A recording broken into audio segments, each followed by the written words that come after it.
Que siento que es algo sencillo, pero que considerando que igual son chiquititos, quizá les pueda gustar un poco. No quiero que sea muy chino. Si en algún momento les parece que necesitan una pausa, también me avisan, o si les queda una duda en algo, también me preguntan nomás, ¿ya? La idea es que esto sea dinámico. Entonces, considerando que esto es el ramo de microbiología, vamos a intentar darle como un enfoque, considerando que ustedes están en tercero, ¿cierto? Y que la idea es que aprendan más como de bacteriología, pero ingresando ya un poco también a lo que es medicina en esta área, ¿ya? Ya tuvieron un paso previo que era como más médico también, ¿cierto? Sí. Ok. Entonces, vamos a partir viendo como cuáles son los principales contenidos. Lo que igual intenté agregar acá es lo que se pregunta en el EUNACOM. ¿Ya? Así que lo que voy a explicarles hoy día, cuando ustedes egresen se los van a preguntar. ¿Ya? Así que guarden esta clase porque les va a servir para cuando egresen. Ya lo hice totalmente pensado en eso. Esto es lo que ustedes les van a preguntar en el EUNACOM. ¿Ya? Entonces, vamos a partir hablando un poco de los agentes, porque eso es lo que se supone que importa en esta clase. Y primero, las infecciones de piel claramente van a ser producidas por agentes que son parte de nuestra flora de la piel, ya que por alguna apertura o alguna alteración en la piel, en la barrera, genera una infección. ¿Ya? Entonces tenemos que saber cuáles son esos agentes, y dentro de los más frecuentes van a ver que dentro del impetigo, eczema, foliculitis, etc., se repiten los mismos agentes una y otra vez. El aureus, el piógenes, y se puede ir agregando pseudomonas, agentes más resistentes, pero la base de toda infección cutánea, aureus y piógenes. ¿Ya? Y es súper simple porque con eso también van a identificar al tiro qué antibióticos utilizar, ¿ya? Porque son siempre los mismos agentes. ¿Ya? Entonces ahí vemos también, se fijan celulitis, se repite el Staphylococcus aureus, Streptococcus, Piógenes, se va agregando algunos agentes más anaerobios y ya en infecciones un poco más raras se empiezan a agregar otro tipo de bacterias y por eso se cubren otras bacterias también dependiendo del tipo de infección. ¿Ya? Vamos a partir por el protagonista de las infecciones de piel, ¿ya? Que es el Staphylococcus aureus. Es parte de nuestra flora, ya está en nuestra piel, pero puede pasar a ser patógena. En la mayoría de las infecciones de piel se va a ver este agente, ¿ya? Es un poco gram positivo en racimos, como se ve ahí en la imagen. Es un gram positivo, y cuando uno le intenta hacer identificación en microbiología se ve que tiene una ACV hemólisis, como en la imagen B, y en el agar salmanitol fermente se ve amarillo. ¿Ya? Eso es parte como de microbiología. ¿Ya? Es coagulasa positivo y catalasa positivo, y puede tener algunos factores de virulencia, ¿ya? Entonces, el Staphylococcus aureus normal que nosotros tenemos en la piel normalmente está tranquilo, vive con nosotros, no nos molesta, no nos hace daño. Cuando hay alguna puerta de entrada, alguna herida, puede generar infecciones. Y si tiene alguno de estos factores de virulencia, puede tener algunas características especiales en los cuadros que va a producir en nuestro cuerpo, ¿ya? Entonces, cuando hay una toxina exfoliativa, es decir, este aureus tiene esta toxina, puede producir un impetigo ampolloso, un síndrome de piel escaldada estafilocócica que se ve bastante también, lo van a ver en pediatría, ¿ya? El síndrome de shock tóxico se produce cuando tiene este tipo de toxina también, y las enterotoxinas son las clásicas que producen intoxicaciones alimentarias. Entonces, por ejemplo, si ustedes dejan un arroz con leche mucho rato en el refrigerador, esa leche es probable que esté contaminada con Staphylococcus aureus, productora de enterotoxinas, y después se le da una indigestión, ¿ya? Entonces la indigestión no es necesariamente por la bacteria, sino por esta toxina, ¿ya? Entonces si fuera la misma, a ustedes si se chupetean la piel no les da la indigestión, ¿ya? Y bueno, tiene distintas enzimas que hace que tenga sus mecanismos de reproducción y puede tener patrones de resistencia, y es como dentro de lo que más se está conociendo, pero aquí en Chile menos mal todavía no es tan común, que es el resistente a meticilina. Ya el Staphylococcus aureus meticilina resistente está aumentando en frecuencia en el país, pero no es tan frecuente como en otros países, como por ejemplo en Estados Unidos. ¿Por qué les menciono esto? Porque es súper importante saber cuál es la epidemiología y el patrón de resistencia de las bacterias en nuestro país, ¿ya? ¿Por qué? Porque si ustedes buscan una guía internacional, una guía en Estados Unidos, les va a decir que a todo hay que dejarle vancomicina, pero es porque en Estados Unidos son todas muy resistentes. Y aquí en Chile todavía no. Entonces no aplicamos esas mismas pautas, ¿ya? ¿Cómo se genera la resistencia a meticilina? Bueno, principalmente eso no significa que nosotros andemos dejando meticilina a los Staphylococcus aureus, sino que así se les llama nomás. Pero básicamente no responden a penicilina ni a cefalosporina. Es por un gen específico, ya que tiene una proteína que hace que finalmente los betalactámicos no funcionen. Y lo importante aquí es que este gen de resistencia se traspasa por plásmidos.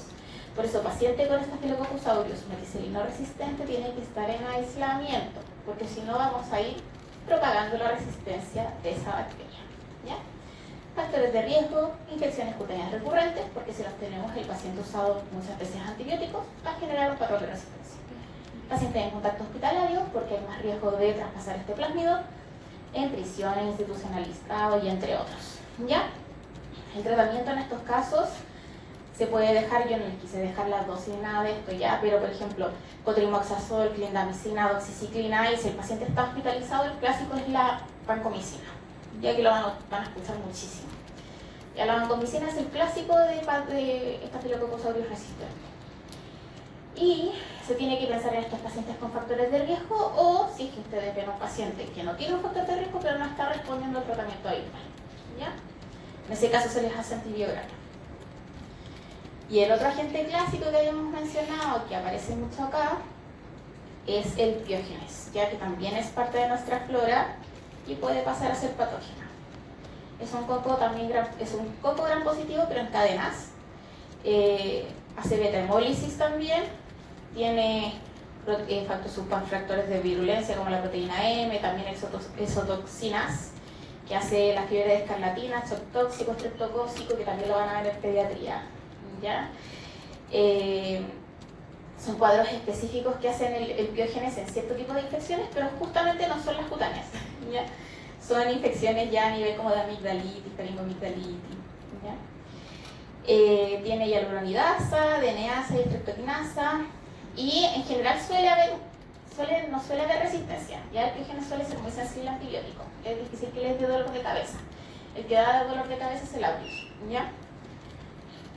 Y el otro que quise mencionar igual porque es frecuente en el ambiente hospitalario, uno lo ve harto, es la pseudomonas, ¿ya? A pesar de que no es la bacteria de elección en paciente ambulatorio, sí se ve harto en ambiente intrahospitalario y en pacientes inmunodeprimidos, en especial diabéticos. Es un bacilo gram negativo, no es fermentador, tiene un crecimiento más pálido, y lo clásico que se habla de esta bacteria, yo no sé si usted tiene en laboratorio, pero cuando uno lo cultiva sale un olor muy característico, y los pacientes diabéticos que tienen infecciones por esta bacteria tienen un olor muy característico en sus heridas, ¿ya? Entonces uno sabe de que como que el paciente llega a la sala de curación y uno entra y siente ese olor y dice, huele a pseudomonas, ¿ya? Entonces uno sabe que seguramente va a tener que dejar un tratamiento que sea corto. Lo otro que es característico es que cuando hay infecciones por pseudomonas, la pus suele tener un color más verdoso, ¿ya? Entonces también es como característico. Tiene dentro de sus factores de virulencia la exotoxina A, que inhibe la síntesis de proteínas, y algo que es súper importante, chiquillos, es que genera biofilm. ¿Qué es el biofilm?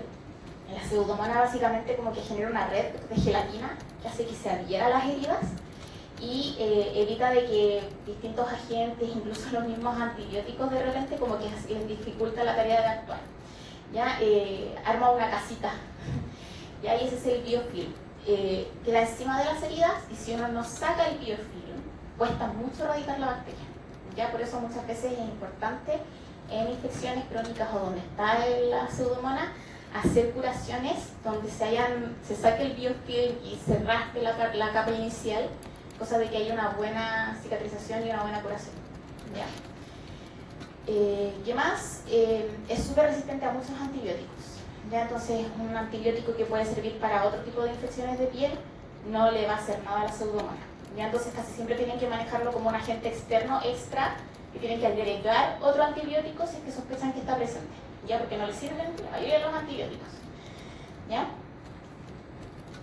Y vamos a partir como con algunos casos clínicos para que vayan como unificando un poco esto, ¿ya? En cuanto a qué infecciones produce cada cosa, cómo se van viendo, van a ver que son cosas súper frecuentes, chiquillos, van a verlo siempre, ¿ya? Muy frecuente. El imperio se ve más en niños, es una infección de piel superficial, muy superficial, ¿ya? Es altamente contagiosa, en especial entre los niños, entonces pues, suelen ser como brotes que hay en los jardines, ¿ya? Es como que empieza un niño y después están todos iguales. Pueden haber dos agentes, que son los que ya mencionamos, ¿no? El piógenes y el aureus. La diferencia, el piógenes es no ampolloso, solamente suelen aparecer estas costritas, y el aureus puede ser ampolloso, ¿ya? Que aparecen más vesículas, como la imagen de ahí, se fijan, que aparecen con más ampollitas. Y ahí es por el tipo de toxinas que pueden estar presentes en la bacteria. Puede ser primario, es decir, que aparezca de la nada, o secundario, es decir, hubo una herida que se sobreinfectó y que generó este tipo de alteración que es el imperio. El clásico es eso, esas costritas que se llaman costras mielicéricas. Y si se fijan, es como si hubiese quedado como un caramelo seco o como si fuera cera, ¿ya? Ese color característico y esa escama que sale con facilidad y que no deja cicatriz, ¿ya? Porque es muy superficial la infección, es la capa más superficial de la piel. El diagnóstico es clínico, o sea, uno no le anda tomando cultivo a esto, ya uno lo ve y lo trata. Y el tratamiento, medidas generales, aseo con agua y jabón, uñas cortas y limpias, porque si no se andan esparciendo las bacterias, en especial piensen que son niños, entonces se andan tocando todo y se meten la mano en la boca.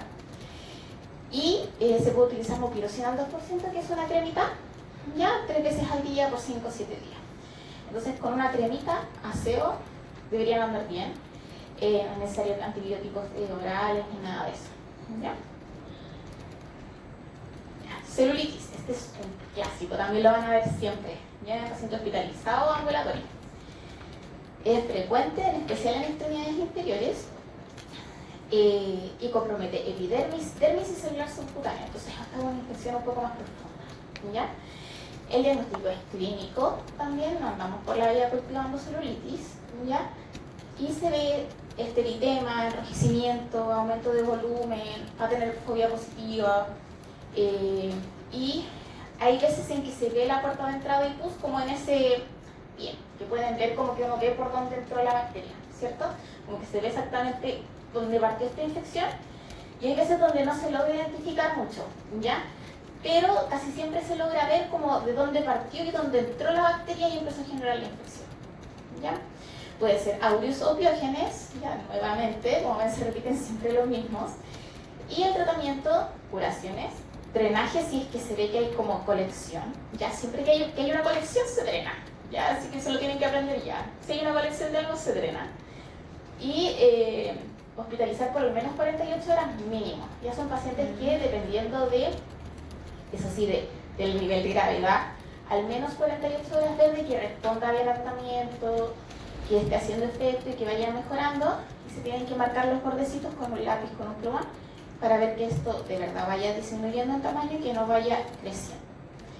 Entonces, dentro de los tratamientos, considerando que es un aureus o un piógenes, se puede dejar cloxacilina o flucloxacilina, que es como lo menos que pueden utilizar, pero eso igual son muchas veces al día, ¿ya? Pero técnicamente debería ser sensible, ¿ya? Debería ser sensible a este tratamiento. Pero también se puede dejar amoxicilina con clavulánico, que es una opción. Dentro de la hospitalización, los pacientes quedan con ceftriaxona, ¿ya? Esas son como las opciones. Suelen responder bien a ese tipo de antibióticos, ¿ya? Y tenemos el primo de la celulitis, que es la erisipela. Entonces la diferencia es que la erisipela es una infección que es un poco más superficial y es clásica del piógenes, ¿ya? Como que aquí el aureus no es muy partícipe. Y la característica de la erisipela, a diferencia de la celulitis, es que al ser más superficial, los bordes son muy marcados. Si se fijan, uno podría como dibujar perfectamente el borde de donde empieza y donde termina la infección. El diagnóstico también es clínico, con curaciones y antibiótico lo mismo, cloxacilina, flucloxa, amoxiclavulánicos, el tratamiento sigue siendo el mismo, chiquillos. Si se fijan en piel, lo maravilloso es que como siempre son las mismas bacterias, los tratamientos son siempre los mismos, ¿ya? Entonces cambia el diagnóstico, pero no cambia mucho el tratamiento. Y aquí un cuadro comparativo en cuanto a las diferencias clínicas, ¿ya? Lo más frecuente es la celulitis, eso sí, los bordes difusos, la celulitis suele tener pus, y la erisipela es de rápida evolución, eso sí, eso es como muy clásico. Como un paciente que estaba bien y al día siguiente tenía una lesión bastante grande, ¿ya? ¿Dudas hasta acá? ¿No? ¿Van bien? ¿No ha sido mucha información? ¿Estamos bien? Ya, súper. Ya, vamos por foliculitis, también muy frecuente, ¿no? Yo creo que andan por la calle y ven pacientes con foliculitis. Ya. Entonces, es una infección de los folículos pilosos, donde se ven pápulas y pústulas. Ya. ¿Saben la diferencia entre una pápula y una pústula o no? Sí, no, sí, ya. La pápula es esta como porotito que sale hacia afuera, que es chiquitito y que no tiene contenido. La pústula tiene contenido como de pus, ¿ya? Entonces, lo más común, como siempre, el aureus. Ya, sí, pues se repite lo mismo. Pero también puede ser por muchas otras causas, ¿ya? Entonces puede ser por pseudomonas. Si tu paciente dice de que fue a un jacuzzi, que fue a meterse a una tinaja, puede ser por pseudomonas, ¿ya? También puede ser por hongos, por virus, y en casos más raros han habido casos descritos en la literatura de gente que se va a meter como a aguas turbias y que terminan con foliculitis por cosas bien misteriosas, ¿ya? Pero lo más común es el aureus. El diagnóstico es clínico y el tratamiento es aseo con agua y jabón, evitar fricción y roce, y puede o no dejarse antibiótico, ¿ya? Porque es tan superficial que hay veces en que solo con medidas generales andan bien, ¿ya? Pero en caso de que quieran dejar antibióticos, o sea, un paciente que ya consultó, que es muy extenso, que lleva mucho tiempo con esto, que no ha logrado mejorar, se puede dejar mupirocina, ya que si se fija se va repitiendo, cremita de mupirocina, ¿ya? Lo otro, en caso de que sea estas foliculitis por pseudomonas que se producen por los jacuzzi o tinajas calientes, también el tratamiento suele ser solo medidas generales y se quita solo. Pero también en casos extensos o que no respondan al tratamiento se puede dejar ciprofloxacina, ¿ya? Pero no es lo común, normalmente se les quita solo. Y la segunda fotito de ahí es una pseudofoliculitis de la barba, ¿ya? Entonces, se las muestro de nuevo, porque yo creo que muchos han visto que hay hombres que cuando se afeitan, o mujeres también en las zonas donde se afeitan, generan estos bultitos rojos, algunos con pus, con mucha irritación. Eso no necesariamente es una foliculitis, puede ser una pseudofoliculitis, y es solo una reacción inflamatoria secundaria al trauma, que es el afeitado. Entonces, finalmente, no necesariamente es algo infeccioso, sino que puede resolver irritación y puede responder solo a medidas generales, ¿ya? Como evitar el rasurado al ras, evitar ocupar, como cambiar frecuentemente las cuchillas de las afeitadoras para que no haya tanto roce, utilizar crema, no afeitarse tan seguido, etc., ¿ya? Entonces, no toda foliculitis o no todo pelito con inflamación es una infección bacteriana, ¿ya? Forúnculo. Esto es una lesión que se ve incluso un poquito más preocupante, ¿cierto? Es un nódulo eritematoso, doloroso, con aumento de temperatura, y suele partir de una foliculitis, ¿ya? O sea, lo que la gente conoce como un pelo encarnado, en el lenguaje coloquial, que evoluciona muy mal, ¿ya? Aumento de temperatura, es bastante grande, el paciente le duele mucho, uno le toca la piel y el paciente le duele mucho, ¿ya? Si ven, se puede ver específicamente ahí que hay como, de donde empieza como a salir la pus, ya se ve la zona más como clarita, y eso es clásico de aureus. Entonces, el agente es aureus, como siempre se va repitiendo, ¿ya? Hay que tener cuidado con los forúnculos en este triángulo nasogeniano, porque tienen irrigación directa como al cerebro, entonces tiene riesgo de bacteremia, pero la verdad es que es anecdótico, pero ha ocurrido, ¿ya? Entonces es clásico tener cuidado con cualquier tipo de drenaje o manipulación de forúnculos que estén en este triángulo, ¿ya? Porque podría llegar a hacer una diseminación de bacterias por vía sanguínea, ¿ya? El diagnóstico nuevamente es clínico, no se toma cultivo de esto a menos que responda mal al tratamiento. Tratamiento, medidas generales, calor local, drenaje, excepto en las zonas de riesgo que mencionamos, y antibióticos que, como siempre se repite, cloxa, flucloxa o amoxiclavular, ¿ya? Si el paciente llegara a estar con algún compromiso más sistémico, obviamente sería ya ceftriaxona, pero no es frecuente. Normalmente esto es como aislado, se ve muy feo, pero está ahí nomás, ya no contiene compromiso sistémico. Y el anthrax o carbunco cutáneo, que no quiero que lo confundan con el anthrax maligno del Bacillus anthracis, ¿ya? Se llaman igual, ya es anthrax y anthrax, pero este es como anthrax por aureus, nuevamente, ¿ya? También se llama furunculosis, y la diferencia es que aquí hay una infección de varios folículos pilosos conectivos, entonces es una inflamación mucho más grande, ¿ya? Suele producirse como una escara central, ya que es como esta costrita que se ve ahí.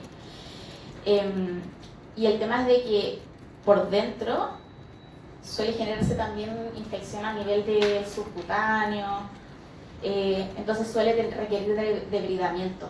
Ya no es tan sencillo el manejo en estos casos, como requiere como un poquito de aseo quirúrgico entre comillas, no necesariamente como que metan a pabellón, pero sí meterle mano a la herida y limpiarla bien por dentro, ¿ya?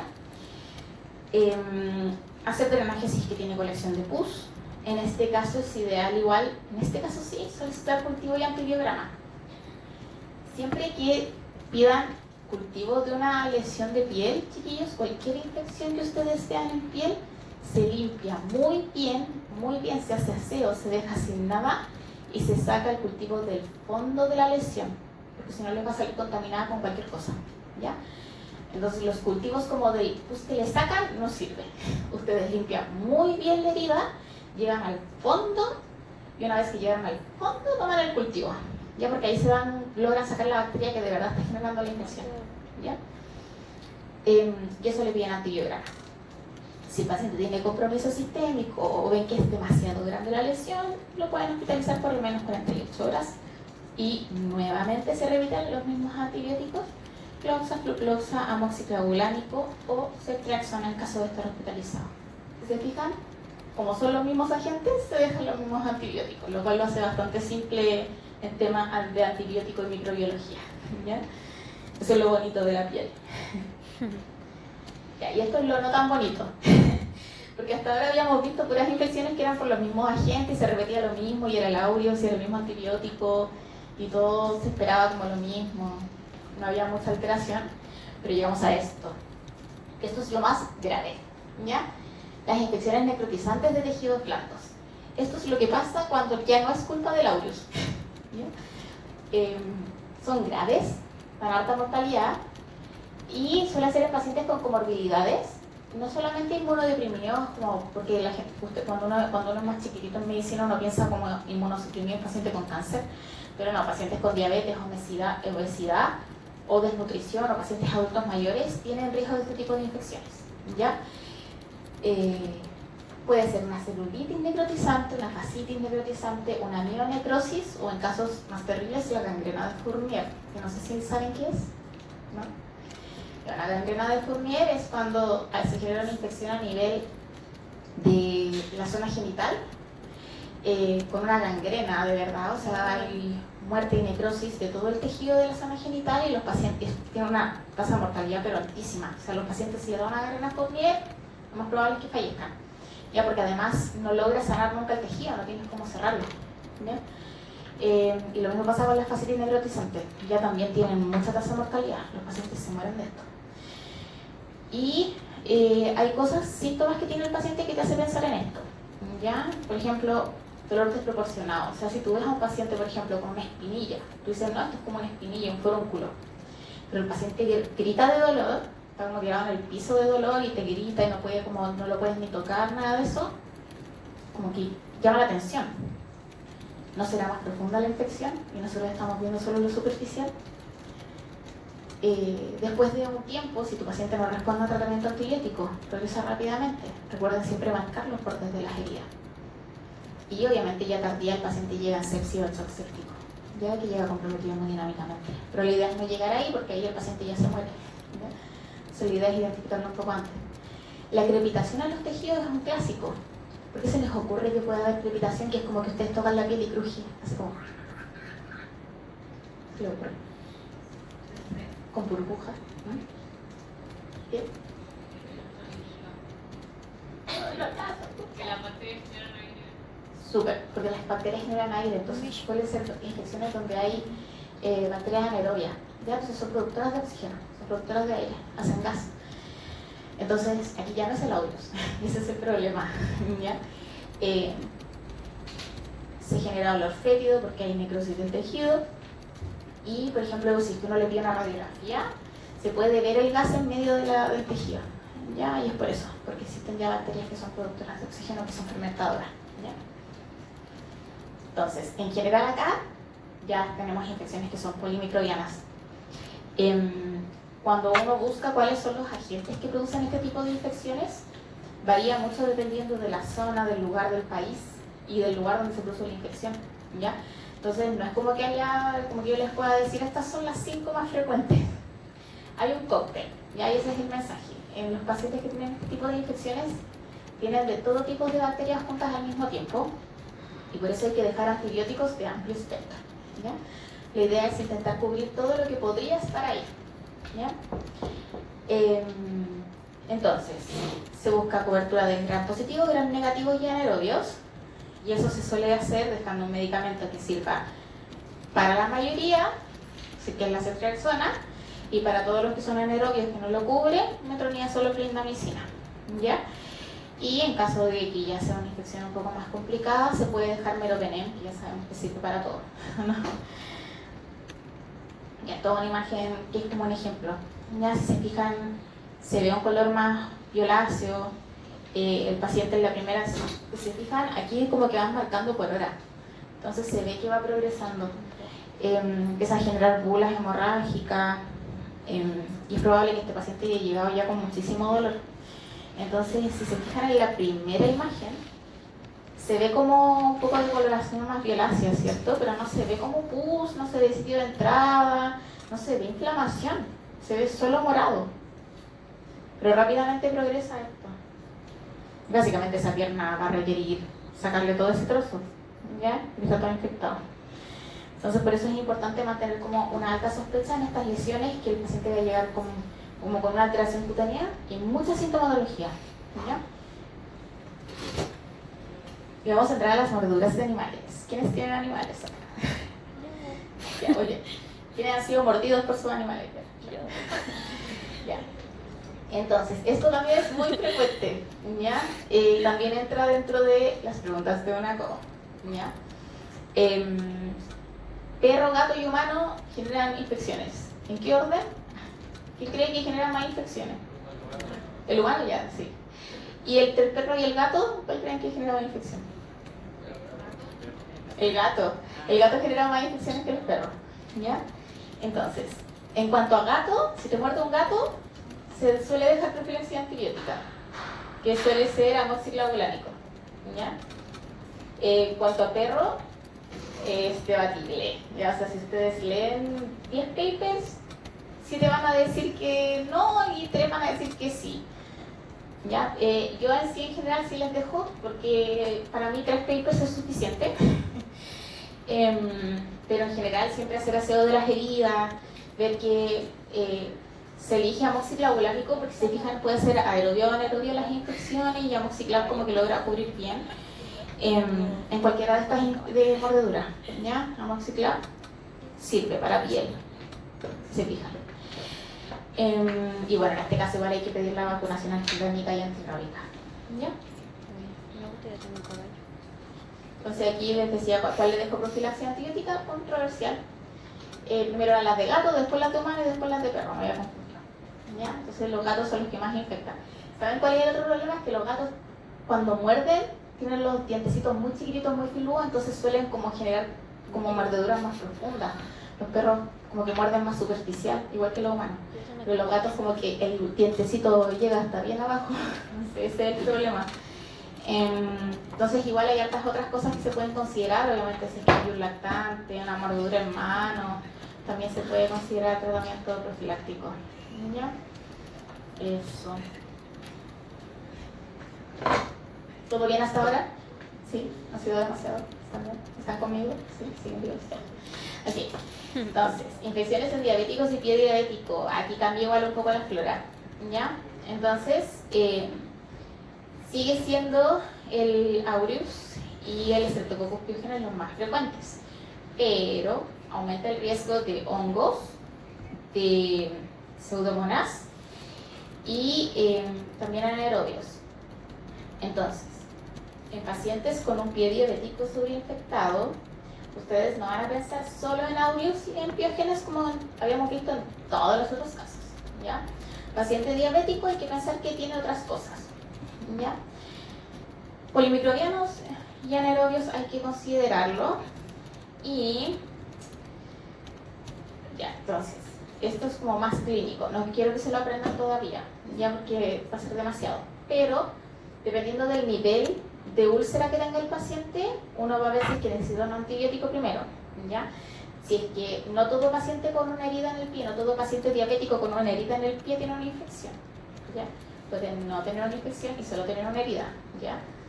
En caso de que se sospeche que haya una infección, va a haber aumento de temperatura, dolor, calor local, ciertos signos de infección así.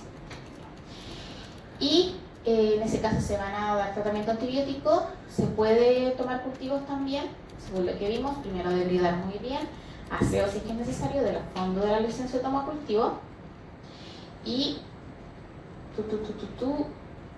déjenme ver aquí, ya. Entonces, en este caso siempre ver como el examen físico completo del paciente, ver si necesita algún aseo quirúrgico, de ahí tomar cultivo, manejo de las descompensaciones que tenga y el antibiótico siempre va a variar según qué tan profundo esté. Entonces, si su paciente diabético tiene una herida que es un poco superficial, se puede dejar amoxicilina, amoxiclavulánico nuevamente. Cefadroxilo también es una opción, pero si el paciente está con una infección mucho más importante o está con riesgo de amputación, si llegan a ver de que el paciente está también con un gas en su herida, hay que pensar ya que tiene una fascitis necrotizante, ¿cierto? Y hay que empezar a agregar otro tipo de antibióticos como la clindamicina. Entonces recuerden, si es que ustedes sospechan que están apareciendo anaerobios en la infección cutánea, tienen que agregar clindamicina, ¿ya?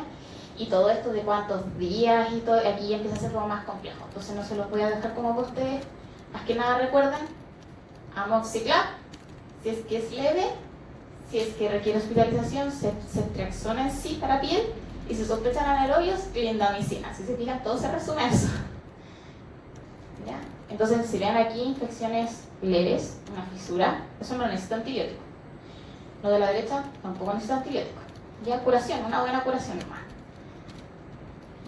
Pero eso sí, ¿ya? Eso sí requiere antibiótico. Y dependiendo de, por ejemplo, ahí la profundidad no se ve que es tan profundo, podría responder al tratamiento oral. ¿Ya? Entonces el paciente se va con amoxiclavulánico para la casa, cefadroxilo. Este paciente no se logra ver bien en la imagen, pero tenía el compromiso ya de la úlcera que estaba llegando como a planos más profundos y a tendones. Este paciente, a pesar de que, si se fijan, no es tan amplia la herida, es profunda. Por profundidad ya requiere tratamiento sistémico, ¿ya? Normalmente estos pacientes lo que uno hace es la prueba del estilete, que es que uno ve la herida y toma algo y lo pone algo estéril y uno ve hasta dónde llega, en especial para ver si no toca hueso, porque el hueso se siente clásico cuando no lo toca. Entonces ahí uno ve que tan profundo es y según eso también define el tratamiento. Ya, entonces este primer paciente claramente no tiene una infección simple, ¿cierto? Está con gangrena. ¿Qué medicamento se le ocurre que podría dejar con lo que hemos hablado? ¿Qué antibiótico se le ocurre?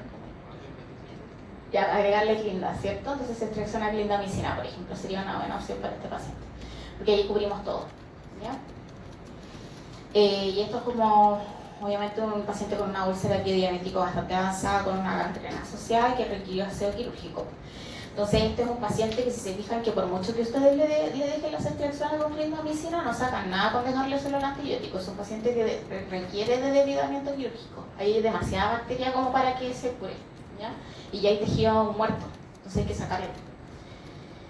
Y vamos a pasar a infecciones virales, que son más bonitas, ¿ya? Después de ver un pie tan desastroso. ¿Vamos bien? Entonces, ¿qué les queda de bacterias? ¿Cuáles son las más comunes?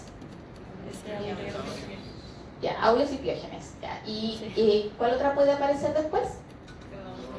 pseudomonas en algunos, ¿cierto? Y en pacientes que están como muy inmunodeprimidos o con infecciones muy profundas, ¿qué puede aparecer? Hay anaerobios, ¿ya? Puede aparecer anaerobios. Entonces, tratamiento ambulatorio de paciente con infección de piel blanda, amoxicilina bublánico. Paciente hospitalizado con una infección de parte blanda, ceftriaxona. ¿Y si sospechan anaerobio? Clindamicina. Bonita. Ya, súper. Infecciones virales, entonces. Voy a dejarle solo 2, ya no quería torturarlo. Virus herpes simple 1 y 2, muy frecuente. Yo creo que quizás todos aquí han tenido alguna vez un herpes labial, ¿no? Quizás no, o sea, ya.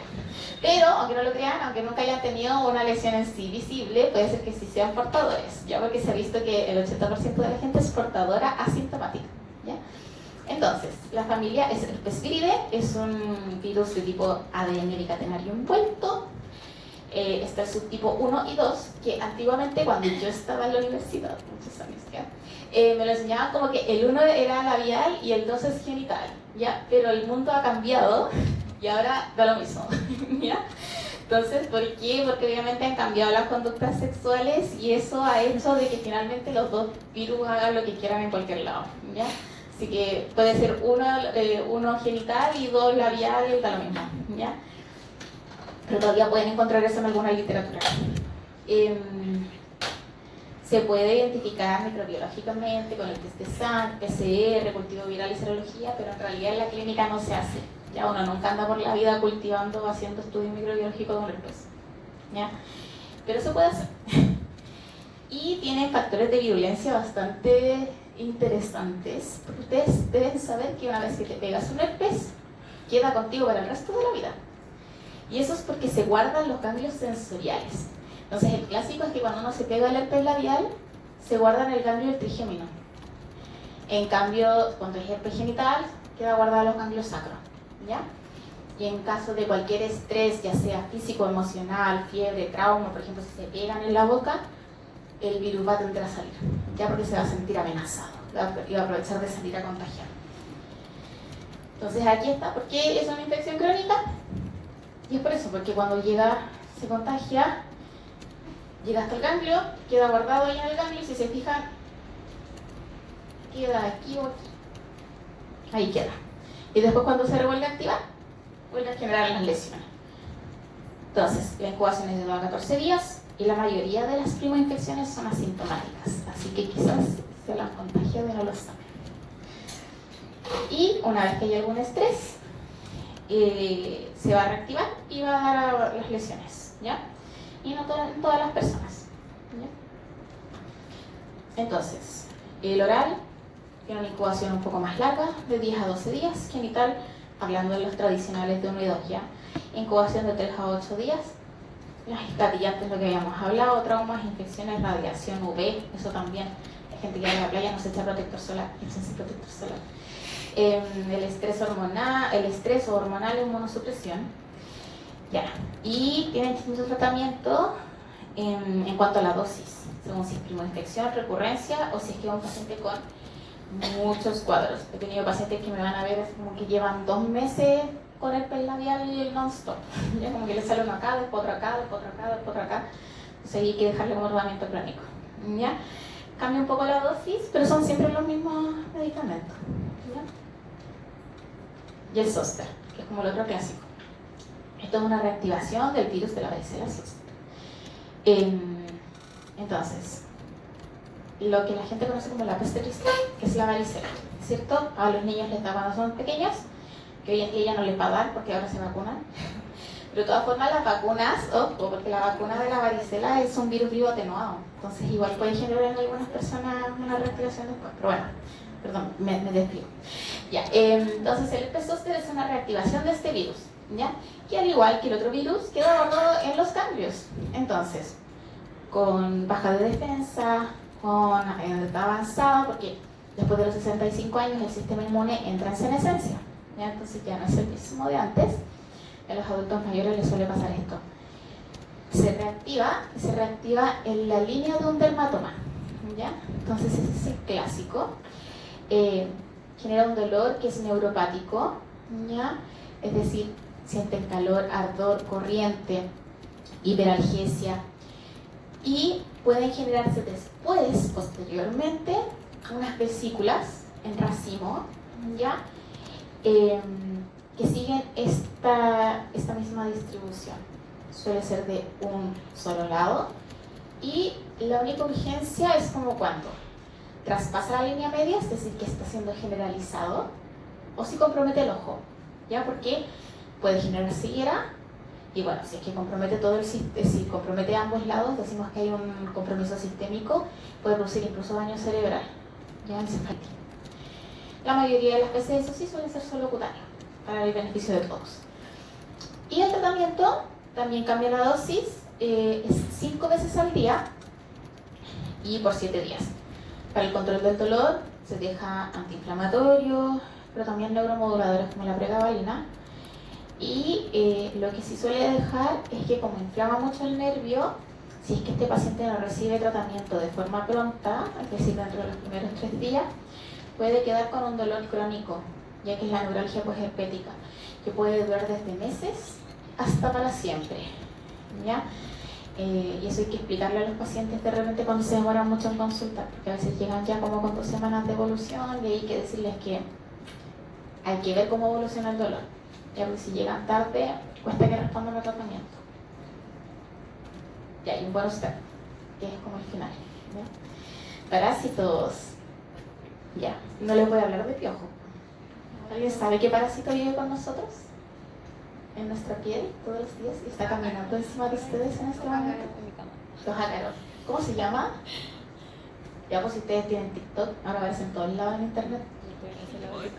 El Demodex. ¿Alguien lo conoce? ¿No? El Demodex. Mejor amigo. Vive con nosotros, está en nuestras pestañas, en nuestra piel, en nuestra ropa, en sus sábanas. ¿Ya? Es parte del microbioma de la piel. Ya también es parte de nuestra flora, ya de nuestro microbioma. Vive con nosotros, ya se come la piel muerta de nosotros, ¿ya? Pero cuando se desregula y crece en mayor cantidad, produce distintos tipos de alteraciones, como tiene participación en la rosácea, en blefaritis, y puede generar también distintos tipos de foliculitis y de hemodicosis. ¿Ya? Entonces, pero eso igual lo quería mencionar porque es frecuente y la gente no lo sabe. ¿Ya? Entonces me han llegado muchas veces pacientes que dicen no sé qué es lo que tiene, no sé qué es lo que le pasa, o colegas me escriben, no sé qué tiene, y yo, pero sí, el Demodex también existe, no todo es bacteria. ¿Ya? No todo es bacteria. Un paciente puede tener una foliculitis por Demodex. ¿Ya? Entonces, si es que le dejan a eso amoxicilina o pirocina, no sirve de nada, el Demodex sigue bailando el antibiótico. ¿Ya? Entonces, así se ve. Si se fijan, también son pústulas, son granitos. Pero cuando lo vemos en el microscopio o en el dermatoscopio, vemos esto, un folículo piloso, como con una colita blanquecina. Y esas colitas son Demodex, ¿ya? Entonces eso genera una reacción inflamatoria y, a diferencia de otro tipo de foliculitis, pueden ser las vesículas muy blanditas, muy superficiales, y al paciente le pica bastante. Y son bien asimétricas, no son como estos de que están como de forma pareja. Si se fijan, esa señora tiene como ahí nomás, solo aquí, ¿ya? Pueden estar asociados a otras enfermedades, por ejemplo la rosácea, pero también puede ser inmunosuprimido o en personas con algún disbioma del microbioma, disbiosis del microbioma cutáneo, también gente con dermatitis atópica. Entonces, la demodicosis es cuando aumenta la cantidad de Demodex, porque nosotros tenemos Demodex en nuestra vida, pero aumenta la cantidad. Genera pápulas y pústulas, se parece mucho al acné o a la rosácea, pero genera picazón y ardor, ¿ya? Y suele ser más asimétrico.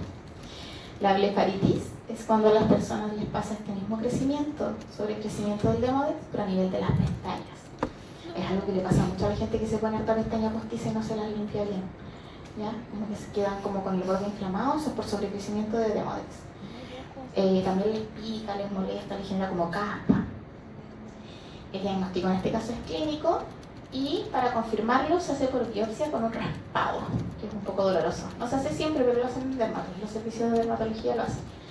Porque básicamente si tú tienes el microscopio, tú lo raspas lo pones en una plaquita, lo llevas al microscopio y ves al amigo Demodex caminando. Entonces te confirma el diagnóstico, ¿ya? Como sabemos de que es normal que tengamos, tienen que estar en aumento, o sea, aumentadas, pues tienen que ser como más de 20, ¿ya? Como normal es hasta 5, ¿ya? Entonces si es que tenemos más de 20 en un campo es porque están aumentados. Y el tratamiento en este caso, metronidazol tópico o ivermectina, y aquí es un antiparasitario. Entonces aquí no te va a servir dejarle mucilocina, ya que es como el clásico que se ocupa para todo lo demás, aquí no sirve. ¿Ya? Entonces si ven pústulas que sean distintas o que por ejemplo no les respondió al tratamiento habitual, quizás no es bacteriano. ¿Ya? Eso. ¿Dudas que les quede de lo que vimos? ¿No? ¿Sí? ¿Estamos bien? ¿Sí? Ya, súper. Eso es todo. Vive Chile, vive Chile, no.